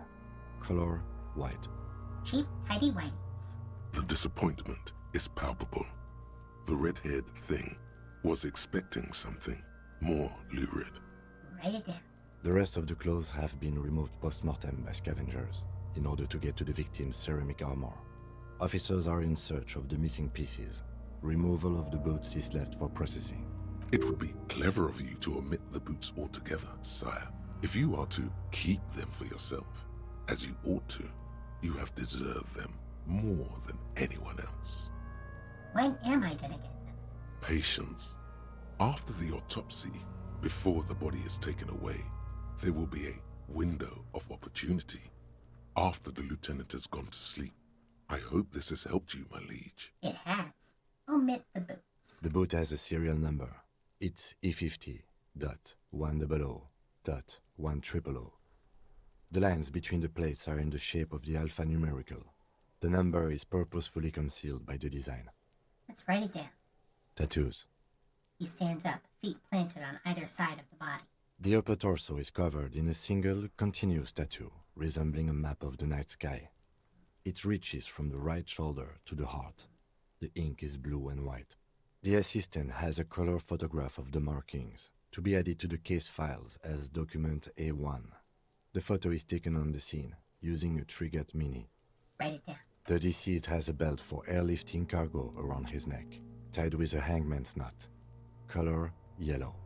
Length, 3 meters. There is a buckle on the other end. Write it down. Well-nourished, athletically built, measuring 1.8 meters. Generally consistent with age 42. Preservation is good. Ambient temperature, below freezing. Write it Body down. hair is light brown. Distribution is consistent with the age. The deceased had male pattern baldness. Hair is combed back, short. Touch the corpse's hair before moving on. The hair under your latex fingers feels cold to touch, wet. Stroke his hair, gently. The stench is suffocating. Strands of dark brown hair start sticking to the latex of the glove, like thread off a rag doll's head. There must be brilliantine in there. He's combed his hair back with oil. Keep petting him. More hair sticks to the glove. Hair off the rain-soaked head of a dead man. There are bumps and dips on the skull below. An alien landscape. For a fraction of a second you feel something. An irregularity. But then it's gone. Too minute to register in your mind. What was that? A bump? What was what? Brilliantine. There's brilliantine in his hair. Write it down, adding the brilliant. Lividity is consistent with hanging, albeit faint, as noted. The head is congested. Contusions are present on the head, chest, and thighs, consistent with stones thrown post-mortem. Low velocity. Fucking low velocity. You think Kuno doesn't know what you're talking about? Velocity was fucking max. Talking shit about Kuno's velocity. In addition, there are bite marks on the face, scalp, and chest, consistent with predation. I'm gonna write it down, but amend for high velocity. Ligature mark. The lieutenant produces a small folding knife. With the other hand pulling on the belt, he starts cutting into the polyester. The stench is horrid. After a while, it is obvious the material cannot be cut. The steel wiring. There's too much of it. We need to remove the belt so we can get to the ligature mark. You got just the right tool for that. The chain cutters. Good thing we got these chain cutters. Always good to think ahead. Now, He points to the rope squeezing the dead man's neck. we need to cut the belt to see the ligature mark below. Carefully, with as much precision as you can. See, my pig is gonna fuck his head off. This is actually quite challenging, but we've got our gloves, and interfacing is our signature skill. No, he ain't. Your pig's a boring fuck. Oh, wait, no. This is physical instrument. Oh, dear. Look for a good spot to cut. The belt is equally tight around the whole circumference of his neck, swelling over the edges like white bread rising from the east. The knot is the weak spot. The chain cutters fit in there. Steady now, like a flower arranger. 2 cuts and it should come loose. The skills helping each other out. Very nice. I had forgotten that this was physical instrument. We'd be wearing a different shirt if we'd remembered, and we don't have the option to swap out. Well, nothing ventured, nothing gained. After some deliberation, Nice. you sink the cutters into the knot tying the belt together. You squeeze the rubber handles together, sweat forming on your brow. Press down. Snap! The knot is slashed. Another cut and the belt falls apart like a flower bouquet, revealing the dead man's neck and the dark red ligature mark around it. The rope rises to a point, leaving a gap in the ligature mark. The suspension point is in the back of the neck. The lieutenant has kneeled closer, running his finger along the dark red groove until there's a gap. Hemorrhaging is observed on the skin, above and below the ligature mark. The mark is well pronounced, consistent with a drop from 1 or 1.5 meters. Write it down. Chest is intact, normal contour. Abdomen is protuberant, pelvis intact, genitalia... No! It's gonna happen, see! I fucking knew it! Genitalia is male and unremarkable. No evidence of injury. Inspect. The dead man's penis is average-sized, congested from the downward collection of blood. The testicles are uneven in length, hanging underneath. The genitalia is greenish. Marbling is present around the crotch. Write it down and move Back on. is symmetrical and intact. Upper and lower extremities are intact, but asymmetrical. There are combat injuries on the right hand, thigh, and hip. In addition, I see smaller, residual scars, too numerous to count, covering about 30% of his skin. From wounds sustained over 2, maybe more decades, dispersal and accumulation indicates long and active combat duty. The scarring is extensive, way more than a law official's. We have a real museum here. Of battles, wars. And we've just heard from Renee the type of thing that might happen. Write it down. Last item, hands. He takes the man's right hand in his, inspects it, and moves on to the other hand. We're also going to pick up the hand. The hand feels heavy, filled with decay liquids, like it's ready to explode if squeezed hard enough. You're suddenly repulsed, so much so you feel compelled to drop it. Hands are clean. No sign of injury from struggling. Were we expecting any? I was. Maybe I'm just not seeing them. Honestly, this stench is making it hard for me to think at the moment. Write it down. Ooh. That's all for the external. Well done. What next? Internal examination. Summary. Central nervous system. I have nothing. Do you have anything on this man's central nervous system? Of course, there is a moral to be drawn from it. A moral to this story. If I may add the moral of this story, What would that be? The dead man looks, too, with barely contained excitement to hear the moral of his story. the brain is very vulnerable to compromises in its blood supply. I think that may well be the moral of every story, officer. All right, N.A. Good. Musculoskeletal. Purge fluid is coming from the mouth. Not injury related. Eyes and tongue protuberant. Hyoid bone. Let's see. With his eyes almost closed, the lieutenant puts his hand on the dead man's throat and begins to massage it, gently, A rotting smell erupts from the mouth. Purge fluid runs down his lips, black and viscous. You hear cracks as the lieutenant moves his sharp fingers inside the flesh, like the creaking of an old house at night. Yeah, jack that fucker off! The hyoid bone is fractured. The rest of the musculoskeletal system is intact. Unremarkable. Write it down. Respiratory system. Back hunched, as if in prayer, he begins to pry open the dead man's jaws. He stops to exert more force. Both hands are used. Oral cavity shows no lesions. The victim has received dental implants, possibly after a combat wound. Mouth swollen. Hemorrhaging present in mucosa of the lips and mouth. Look inside the dead man's mouth. No scream, no sigh of relief rises from the darkness inside. It's humid there. Sickly sweet air, unlike anything living. You feel like you're about to throw up again, straight in that mouth of his. Look deeper inside. It's hard. Once more, you taste stomach acid in the back of your throat. A contraction. Your throat pumps a little something from your stomach and into your mouth. You're forced to swallow, just to keep looking. Inside, you see darkness. Just a mess of meat and darkness. Hemorrhaging present in mucus. The lieutenant repeats impatiently. He lets go of the jaws. The mouth snaps shut before you. Write it down. Hepatobiliary. NA. Why? Don't we have anything? Are you a hepatobiliary expert? He looks at the corpse's stomach with a mixture of tiredness and disgust. Hepato means liver, and biliary, the gallbladder and bile ducts. Am I an expert in those things? Nothing in your alcohol-soaked memory directs to having forensic expertise on either one. I don't think so. Neither am I. And that's it? That's it.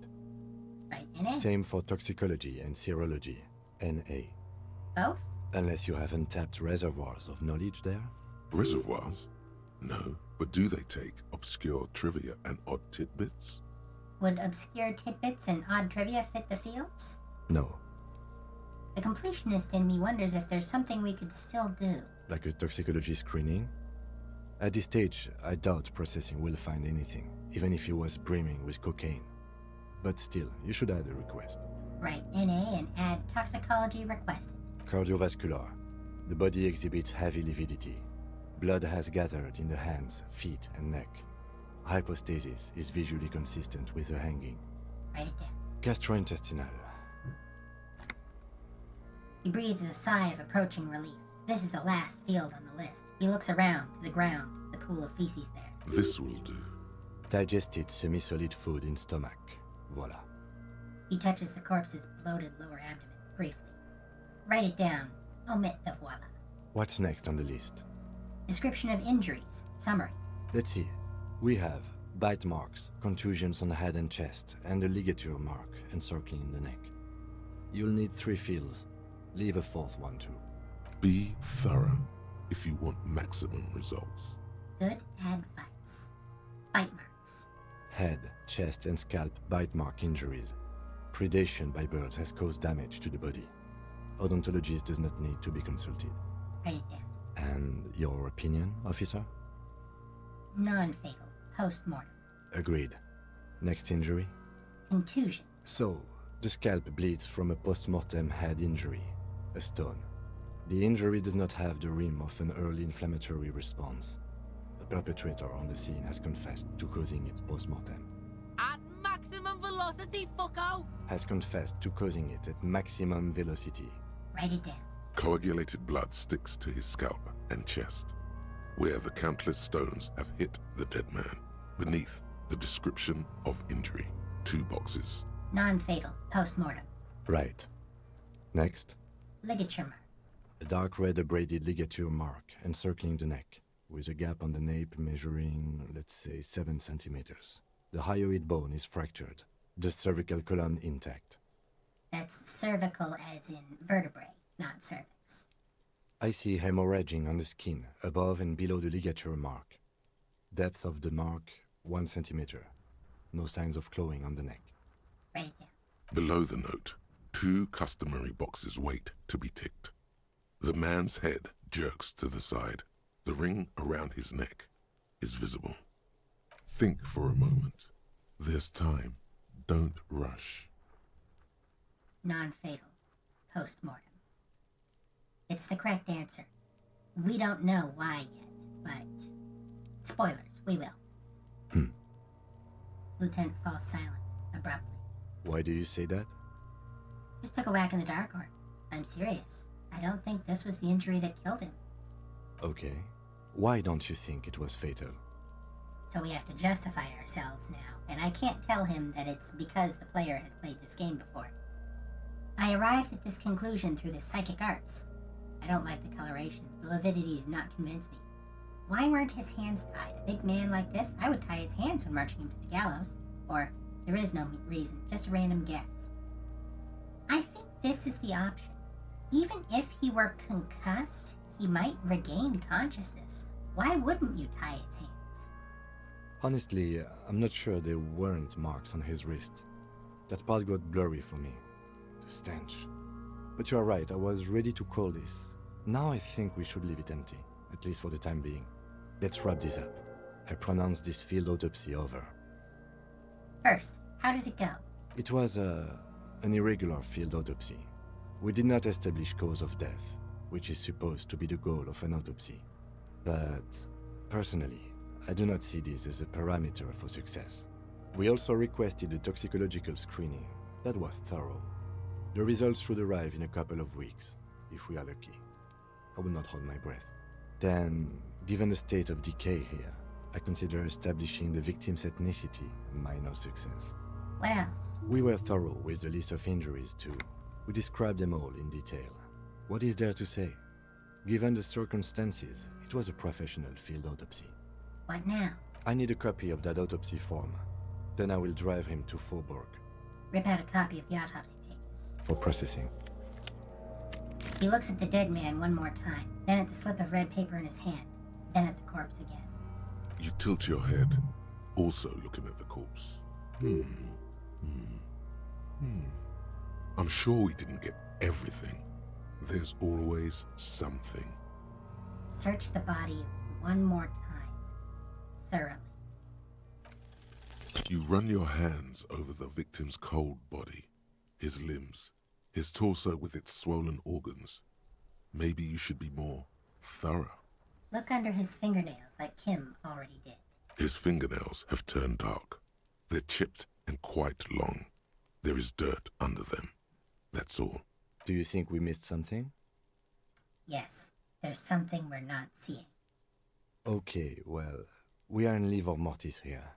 He is disintegrating. We need to refrigerate the body if we want to conduct another examination, and we need to do it fast. Where do we find a fridge for the body? Hey, wasn't there a giant ice bear sarcophagus below that building?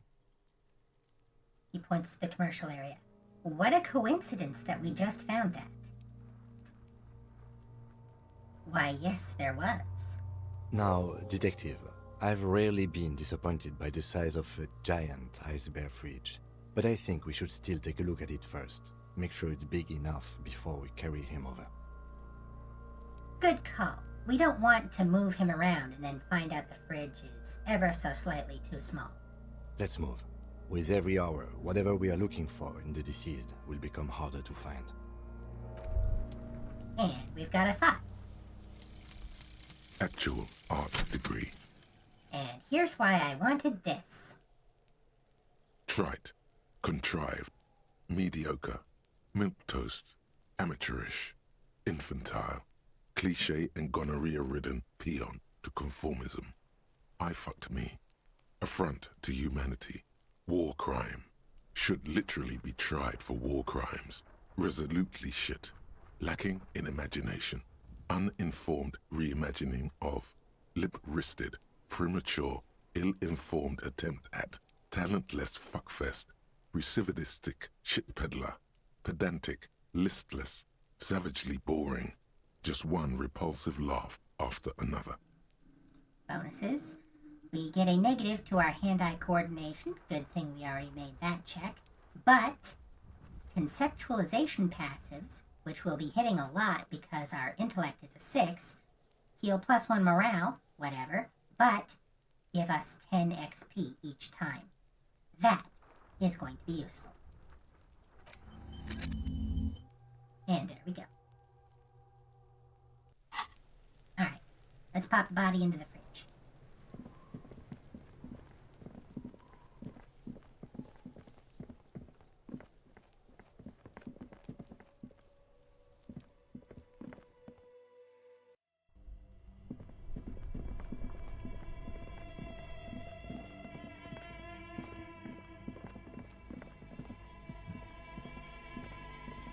The bear's eyes are still glowing red, watching over all the ice cream wrappers hidden inside its belly.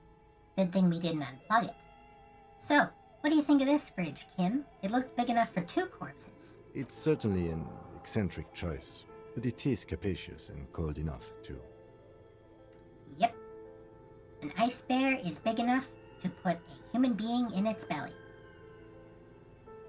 Your visual confirms you could fit 2 more bodies in the ice bear fridge. Shall we go and get the body, then? I'll take the head, you take the feet. The stairs won't be easy, but we'll manage. Okay, let's do this. The body is heavier than you expected and stinkier. It takes half an hour to get it down to the butcher, then 10 more minutes to stuff it into the fridge. The lieutenant takes a step back to admire your handiwork. Beautiful. A dead body in an ice bear fridge. This is some of the best body's work I've ever done. Indeed. You have created an ice bear sarcophagus. Behold, we have created an ice bear sarcophagus. Talk of the ice bear sarcophagus must not leave this room. We did our best with the means at our disposal. Did we, though? Okay, maybe we did. At least we've stopped the body from decomposing further. Now you can conduct another inspection, under controlled circumstances. Such as you being in bed, yes. Inside the icy realm of the ice bear fridge, the corpse stands slumped, waiting. Alright, we could take him away. We could try this again. But we're not going to do that yet. Tell me something, dead man. Shoot, Looney Rooney. How do you like it in the fridge? I like it a lot, brother. This really is your finest hour. You're a genius. A regular Corporangelo. Alright, now. Come back later, Corpo. Amuse yourself with my frank manners and my memento mori features. If possible. Yeah. I like slamming the door on it. Alright. Now, as you can see... Oh, hang on, you can't see. As you can see, it is now 9 p.m. So, we should have time to go meet someone else.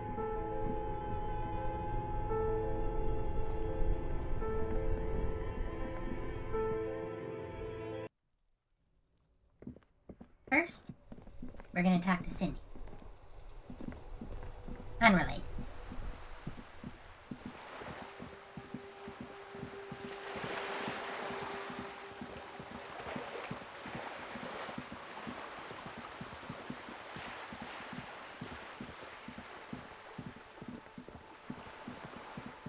Hi, Cindy.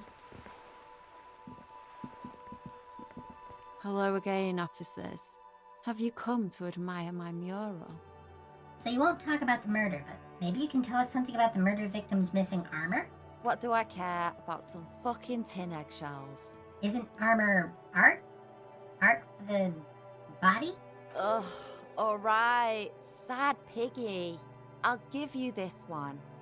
I saw a little girl in the fishing village running around with military-grade handwear. Looked cute as hell. If you haven't been there, the village is a shithole down the coast from the main plaza. Have a good time!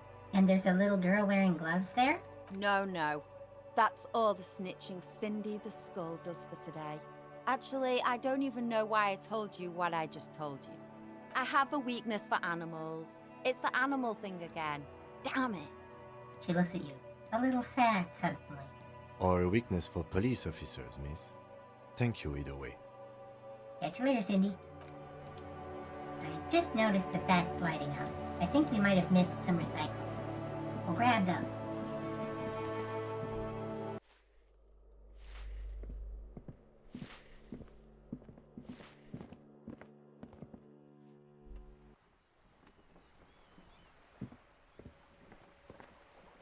Yeah, we must not have had our bag out the last time we were here. Not that we really need the spare change, but might as well. Ooh, what's this? Ruination has come. The broken arches betray the once grand history of this building. It towered over the harbor until it happened. Form a guess about what happened. A great force from the northeast fired into the city. Heavy artillery shelled the coastline. Fired from the water. A straight shot into Revachol. The tenement acted as a defensive wall against the worst of the shelling until it was destroyed, and they had a direct firing line. Apartments where civilians live should not be ablative shielding. Take in the ocean. The waves of the Martinez Inlet rolled over the fallen remains of the building. The dark waters obscured the better part of the remains. What didn't fall into the ocean was used as scrap. What wasn't used as scrap was thrown into the ocean. Look at the ruins in the water. Those arches acted as support for something greater than what you see now. Only 3 stories stand where 9 to 12 once did. Restoration has failed. What the shelling took out was never rebuilt. Underwater, iron helmets have sunk deep into the sand and the mud. Helmets of soldiers, and their finger bones too, and clavicles, littering the ocean floor. Who did this damage? A fleet, the combined armies of Occident and Grad, with Mesk volunteers, a 5-nation army, hundreds of vessels. They massed airships further down in the Bay of Revachol. The artillery was so powerful. The ships not only required gyroscopic stabilization, they were anchored into the ocean floor as well. Many are still there to this day.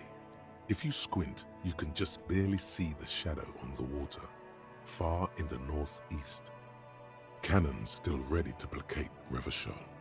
Coalition warship Archer can shoot 50 shells a minute on 20 co-aligned arches. They will reach the city in 58 seconds. Shades of the mutually assured destruction of the 80s. Hey Kim, do you know who shelled our city? The Coalition. But that was a long time ago. I think we should move on. It's chilly up here. Time to go.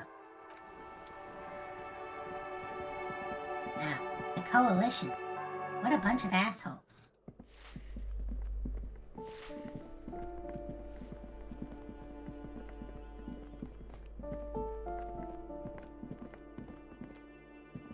I can't imagine wanting to talk to anyone from the Coalition.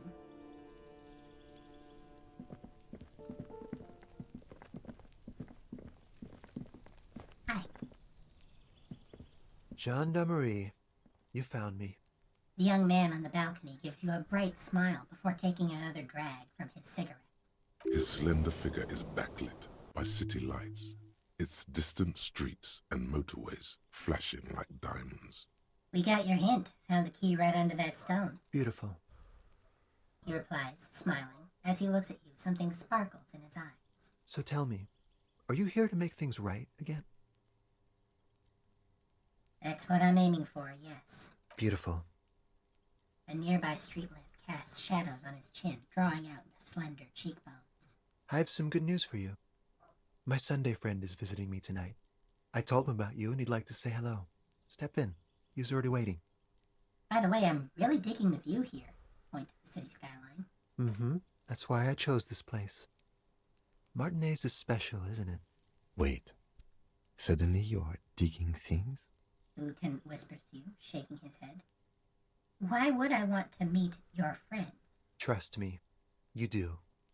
Very well, I'll talk to him, but first I want to talk to you. I have so many questions. That's nice, but I don't have anything to tell you. It's my friend you're looking for, not me. He takes another drag of his unfiltered cigarette and looks around. It's getting dark, and the neighboring windows have lit up, one by one. He's willing to help, but he doesn't want to get any mess on himself. He's vulnerable enough as it is. Downstairs, a cat crosses the yard, disappearing into the bush. He's very feline. This is intentional. Besides, I've got to run. Something tells you you're never going to talk to an individual this cool or mysterious ever again. But I just found you again. Just look at it. It's a beautiful night. Who's going to stay in on a night like this? A man on high heels stumbles out of a basement club, music blasting over the entire district. It's chilly, and as the chemicals hit his nervous system, 1,000 shivers ripple through his body. Only if you promise that we'll talk again. It's important. Something flutters in the corner of the lieutenant's mouth as you're saying those words. Kim might know something that we don't. We'll talk. Just not tonight. Take care, all right?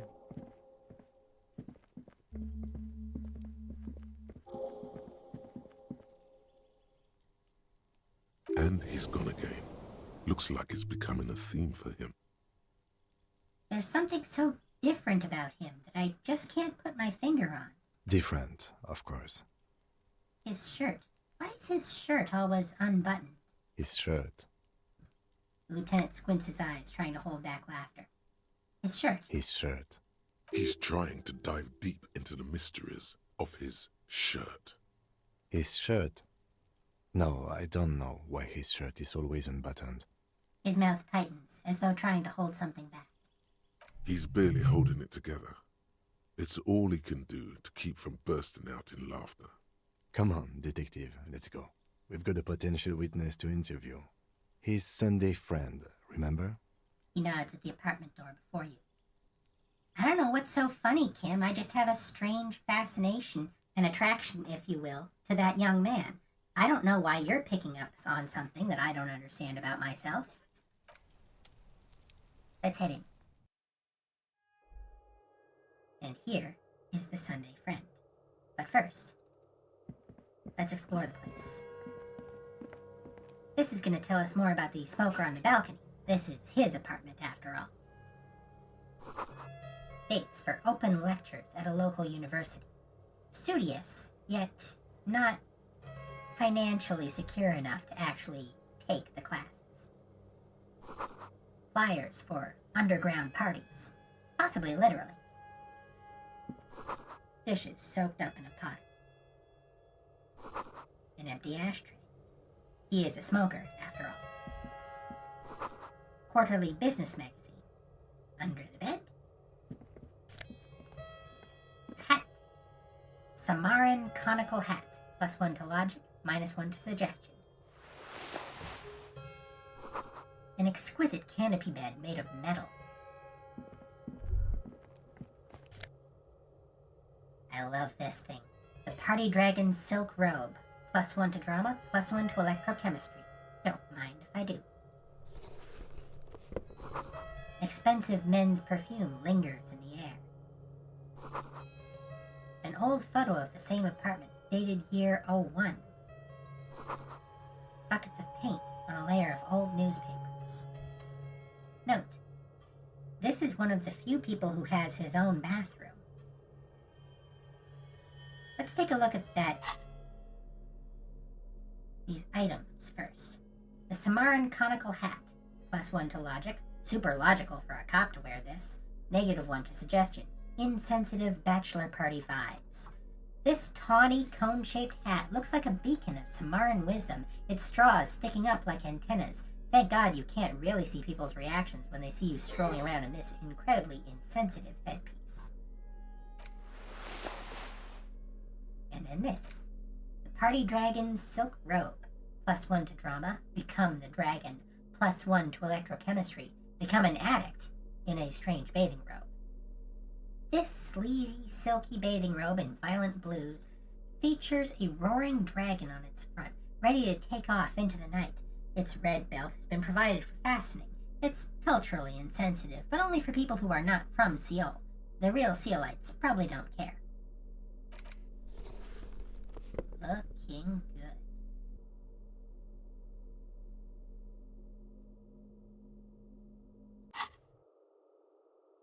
Governmental issues, you say? You have acquired the hat. Keep it, officer. It looks good on you. Very generous. His hands are clean and well manicured.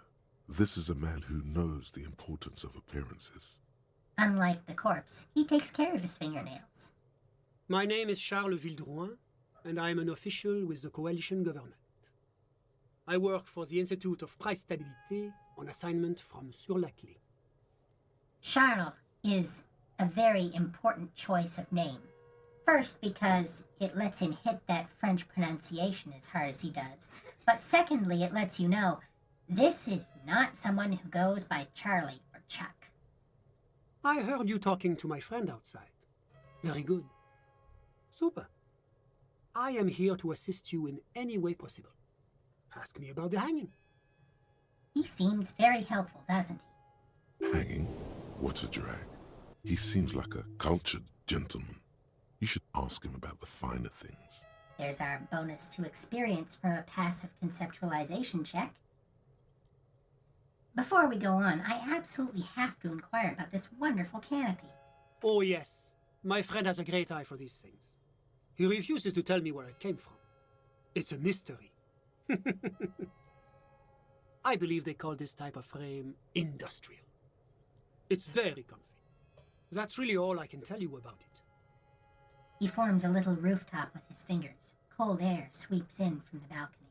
The lieutenant takes out his notebook and nods to you to proceed. You actually witnessed the lynching? I'm sorry to say I did, officer. The man gives a solemn nod. So we can accuse him of it. We're not going to do that. Start from the beginning if you don't mind. Officer, it's very difficult to describe what I saw that night. It was so surreal to me, like in a play. He holds out his hands and blossoms his fingers, like a drama teacher setting the scene. What do you mean, like in a play? It was just so strange. I could barely comprehend what was happening. I was on the balcony when it happened, getting some fresh air. I remember that first they came in, carrying what looked like a body. And then I saw all the surrounding windows go dead, one by one. That's when I understood. I should not be seeing this. Sounds like the victim was unconscious, or at least incapacitated. Well done, detective. He nods to you. Who were they?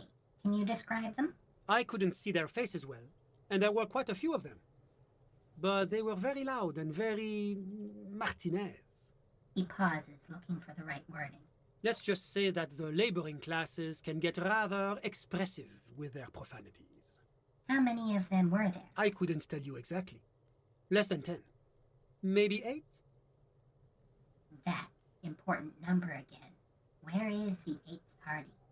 The lieutenant sends you a sharp look at the mention of that number. Were any of them huge, like 200 kilograms huge? That's a giant you're describing.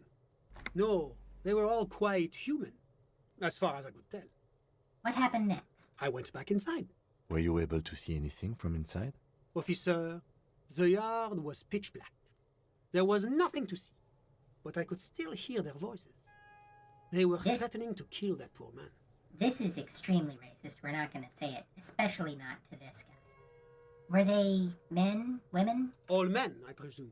But again, I couldn't see very clearly. What happened next? Well, that's the strangest part, officer. Nothing happened. It was oddly quiet for a public lynching. We like odd. What do you mean nothing happened? They lynched a guy. Eventually, their shouts died down, and that was all. There were no gunshots, no celebratory shouts, no anything. Why didn't you call the RCM? You're right, of course. That is what one is supposed to do in such circumstances. I was simply in shock. I'm afraid I don't have anything else to add. About what time was all this happening, approximately? All I can say is that it was late. It's possible that he didn't call the RCM because he didn't want it on record that a government official was spending time in this young man's apartment. So let me get this straight.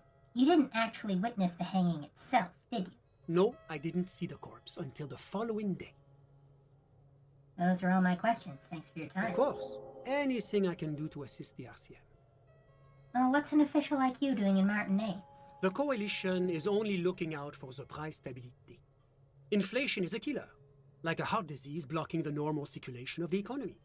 It must be controlled. The economy impacts the entire international community, which is why it requires international oversight. Okay, but what are you doing here in this apartment? Well, I'm renovating it. It's the paint. It is an interesting project. The building used to be a 12-story skyscraper before the cannons took the top 4 stories off. This, of course, happened when the Coalition forces landed here. You could say I'm undoing some of the material damage the international community caused when we arrived here. How generous of you. So you're some kind of bureaucrat? Yes, as I said before, I am a commissioner from Sur-la-Clé working for the Institute of Price Stability. This is one of the main projects of the Moral Inter. Wait, there isn't actually an Institute of Price Stability, is there? Or maybe there is. God, it's impossible to understand whether someone from the Moral Intern is joking or not. What is this international community? La Communauté Internationale is what Revacholians colloquially call the Coalition. In other words, the nations that stopped the disaster of the revolution. The UN. And how wonderful that you stopped the disaster of the people uprising. What is the price stabilité? It is the most important thing. It doesn't tell me anything. It's the central goal of any sound monetary policy. Maintaining the price stability is essential to maintaining high levels of economic activity, which is essential for maintaining high levels of employment, which is essential for maintaining the social stability. Basically, it makes sure the price of bread doesn't change. Précisément. Too much inflation, bread becomes too expensive. Too much deflation, it becomes too cheap for bakers to produce. That's why the Institute of Price Stability works to keep inflation just below 2%. Below 2% of what?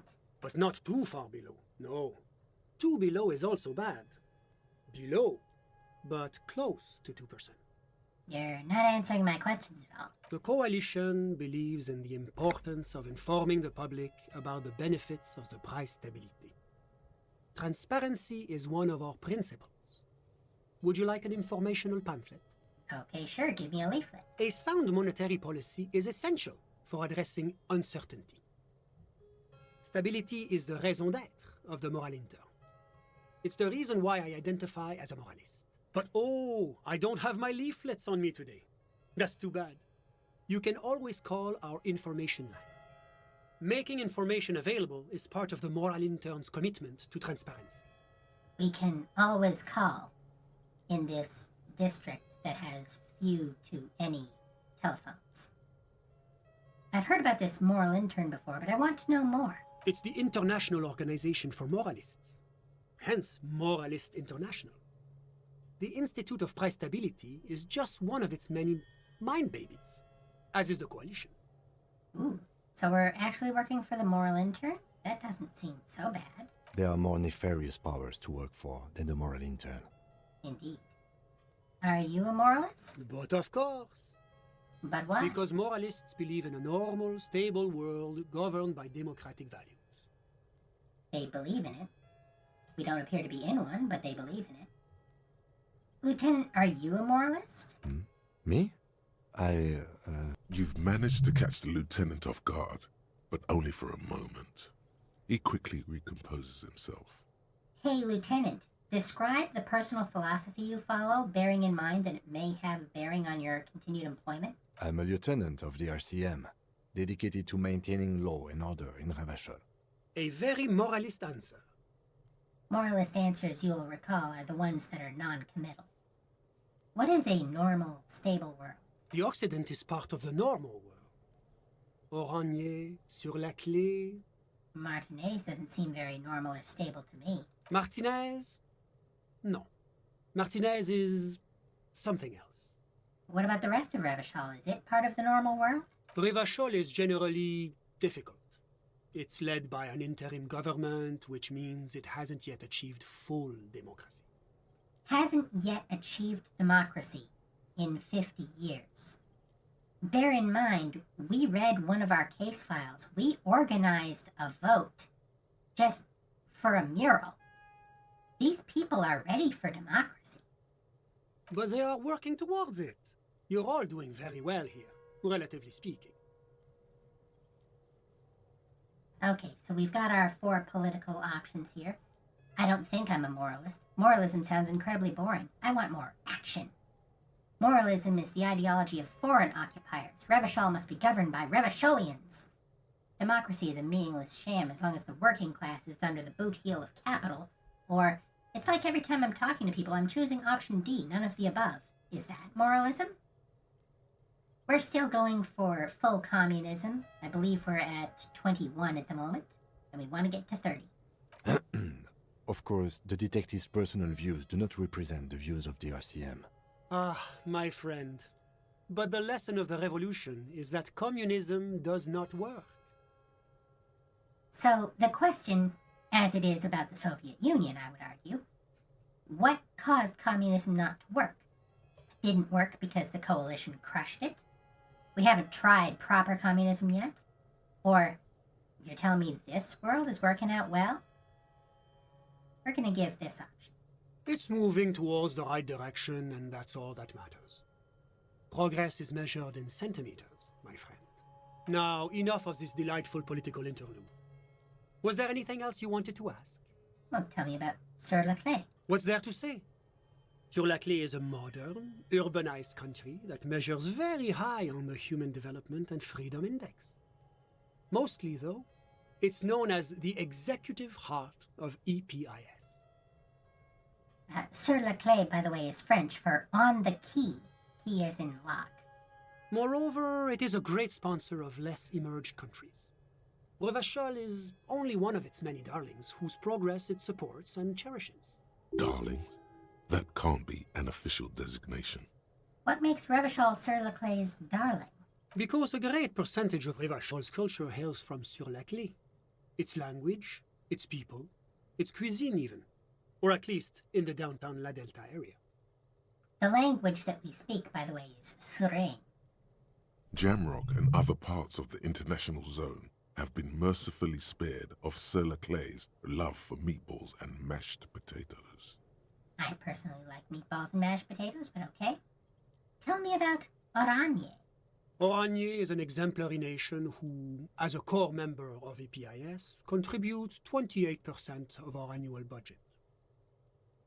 Which one of them? Sur-la-Clay, Oranje is probably the most prominent member of the international community.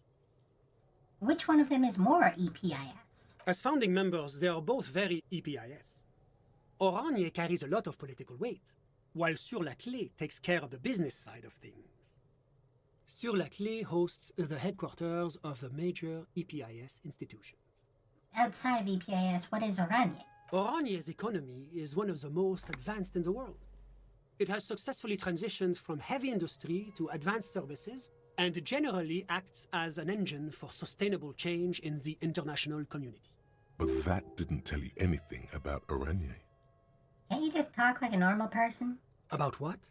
About Oranje. Just tell me what it's like there. Oh, it's very urban and very well organized. Their streets are clean, their horse cars run on time, the people are polite and efficient. Like I said, they are an example for less emerged nations to follow. The framework here is that of developed versus developing nations, as opposed to first, second, and third world countries.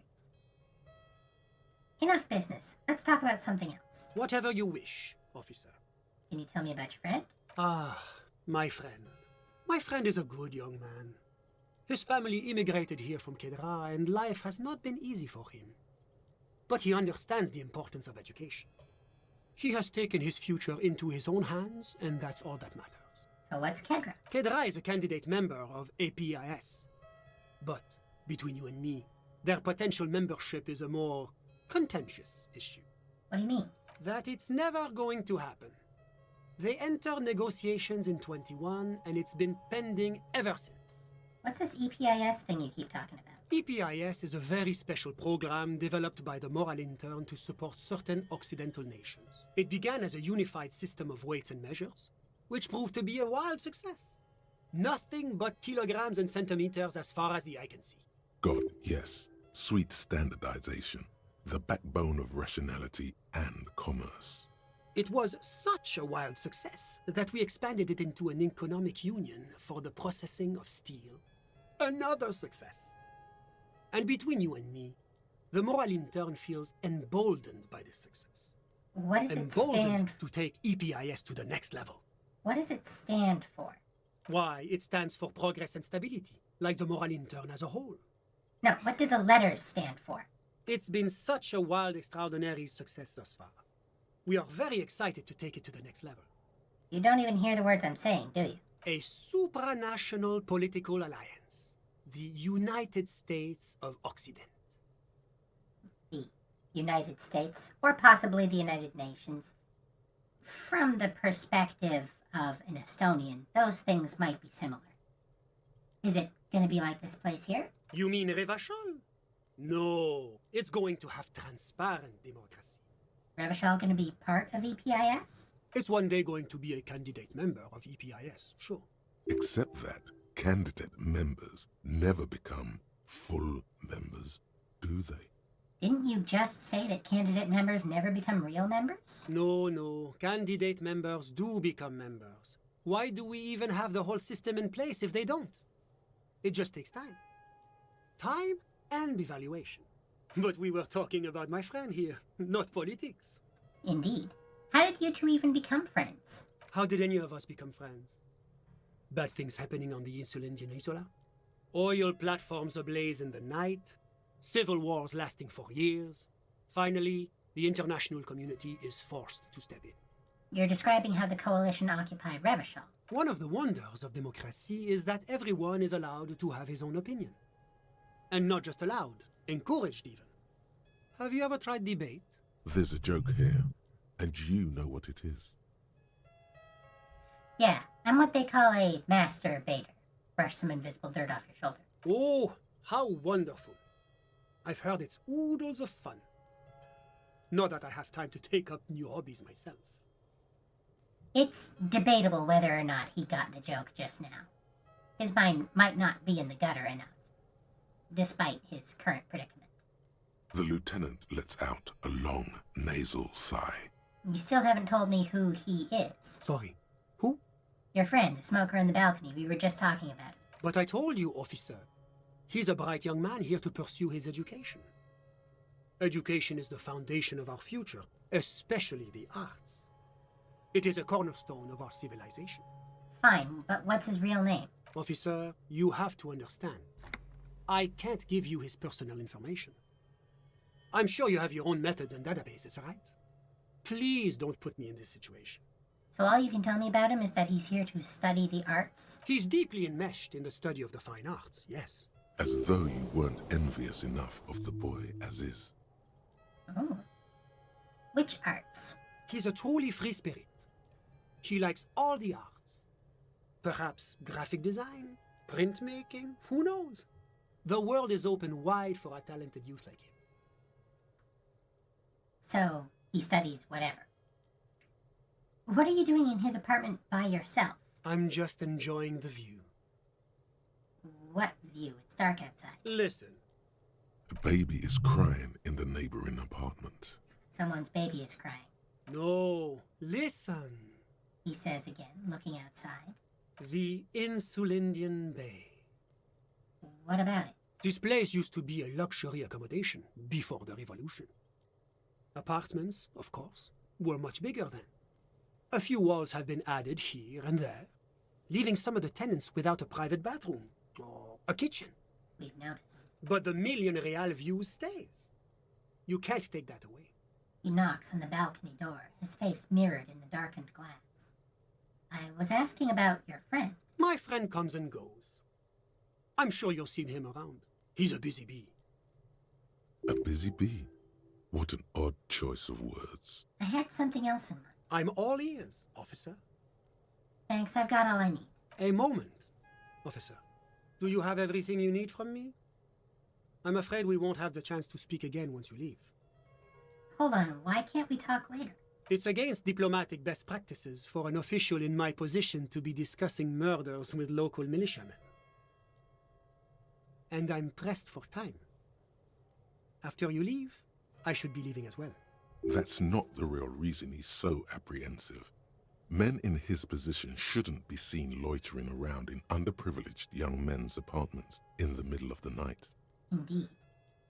Well, thanks for the heads up, but my work here is done. Of course. I'm glad I could help.